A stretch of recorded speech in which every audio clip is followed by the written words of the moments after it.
Wale Olusi, the head of research at United Capital, having this conversation on the second quarter CMC SEC meeting. Thank you so much, Wale. Let's talk about data protection and the standardized data form that the SEC and the CMC is pursuing, and tie that together with the wave of fintech as far as the securities market is concerned. Well, I mean, I think what the SEC did was to engage NITA to help assess the level of security of our data now that, you know, the entire process from, you know, share accounts registration to, you know, e-dividend and, you know, what have you, we are automating all of this process. So what we did was to bring in NITA to help assess the process. And I think that is going fairly well. The other issue you wanted us to tie it to is, please remind me. Yes, that's the trading, as I said, is trading stocks everywhere you go, putting the trading machine in my pocket. Yes. This is the future. Don't forget, isn't it? Yeah, this is the future. Don't forget, you know, over the last 5 years, we've had a wave of, you know, online or mobile applications, you know, that a number of stockbrokers have come up with that allow clients to directly from the convenience of their phone or their laptops, you know, place a buy or sell order. You know, you don't need the intervention of, you know, any agent in the stockbroking firm to actually place a buy or sell recommendation, order, and make, you know, your transaction directly. Now, some of the issues we've had, you know, across the tech space is fraud. You know, fraud is a big issue. And then, so, you know, what NITA would do is to see how all of these data are protected to make sure that, you know, all of this online process that is ongoing, everything is, you know, entirely protected. In-house, we have an app as well, our Invest Now, you know, which we launched, you know, sometimes last year. And so far this year, we've recorded a lot of transactions on that application. And, you know, this is a huge issue for us. And, you know, we think it's a step in the right direction. Do you think it's appropriate, therefore, that the Nigerian Stock Exchange is asking all of you brokerage firms doing this mobile trading app and what have you to standardize some of your operations and make sure there's enough firewall around what you do? Looking at the rising wave of internet fraud and hacking and things like that. Absolutely. I think, you know, I mean, it's appropriate for the process to be standardized, for firewalls to be put in place, because ultimately the SEC is actually after the, you know, welfare of the investing public. The stockbroking houses inclusive. You know, some of us have prop trading accounts, you know, that can be susceptible to this fraud. So I think standardizing it, putting all security and protective measures in place is something that every house should actually be very serious about. You don't want to lose client money. Yes, I don't want you folks to lose my money. Thank you so much. And you don't want to lose your money as well, I'm sure. No brokerage firm wants to lose his own money or anybody else's money. I don't want to lose my money as well. Thank you. Correct. A great day. Thank you so much, Wale Olusi, Head of Research at United Capital. Let's chat to the treasuries market, which Temple talked about earlier on the show. 300 billion naira traded at the treasuries window on Monday. Looks like a very active day to start, at least on the volume side. But what is it going to look like for the rest of the week? Ajibola Phillips is a fixed income head of FX trading at FBN Quest Merchant Bank.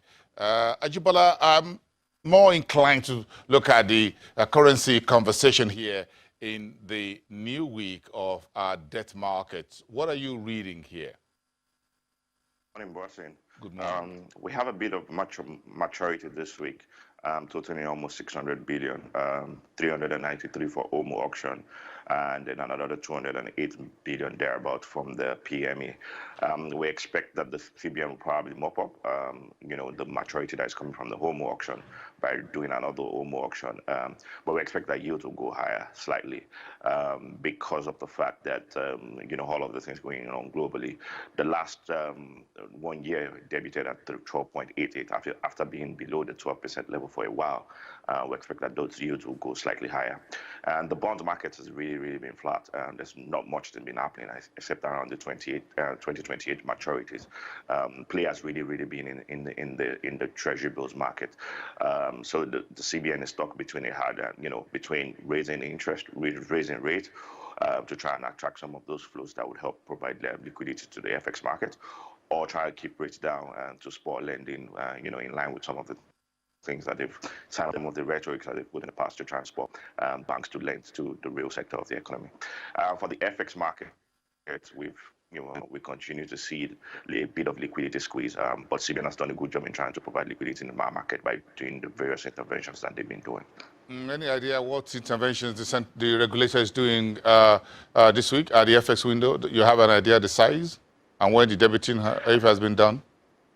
Also, the wholesale, which is pretty much what the CBN does every Monday, we have about 210 million in total, 100 million for the importers, and then 55 million for implicitables, and the guys at the SME, so bringing total to 210 million.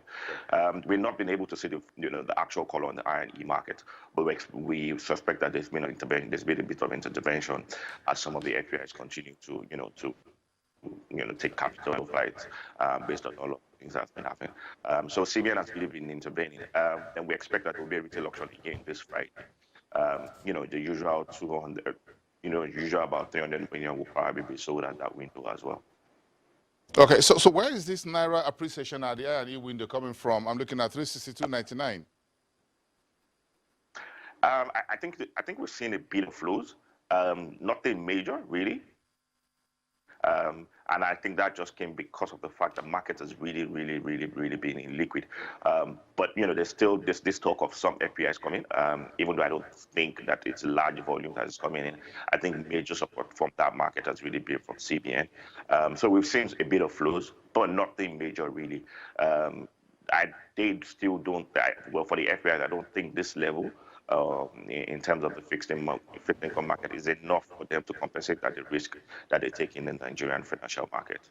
What's going to get the FPIs back in our market? And how soon do you guys think reasonably they will be back here in that volume? I think the yields have to go back to is it sometime around the election period, 14% for it to, for them to say, okay, this is a comfortable level of risk that I want to take. Again, you have to be mindful of the fact that what's going on around globally. So it's enough for them to put their money in this economy based on what's happening globally.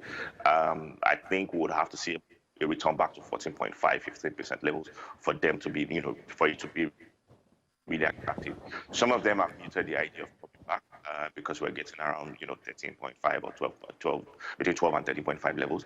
So some of them have muted the idea of coming back. But I think if we were going to really see them come back, we have to go back to the period, sometime around the election levels when we saw that huge inflow coming from the FPIs. You folks got a lot of work to do out there. Ajibole Phillips, I'm sure you guys got a lot of work to do out there. Thank you so much. Get back to the dealing room, as it were. Thank you. Ajibole Phillips, head of FX trading at FBN Quest Merchant Bank, out of FMDQ Exchange Place. So the stock market, to wrap it up, looking a little bit weak this morning, we're about 0.1% on the red side. MTN shares are slightly down. Access Bank is losing about 1.5%. FBN Holdings about 1% in the red. Unilever is a little bit flat, so it looks like a very negative opening calls on the equities market for today. Let's get back together tomorrow, Wednesday, and continue the conversation from here at Channels Television, Nigeria's news leader. I'll see you then.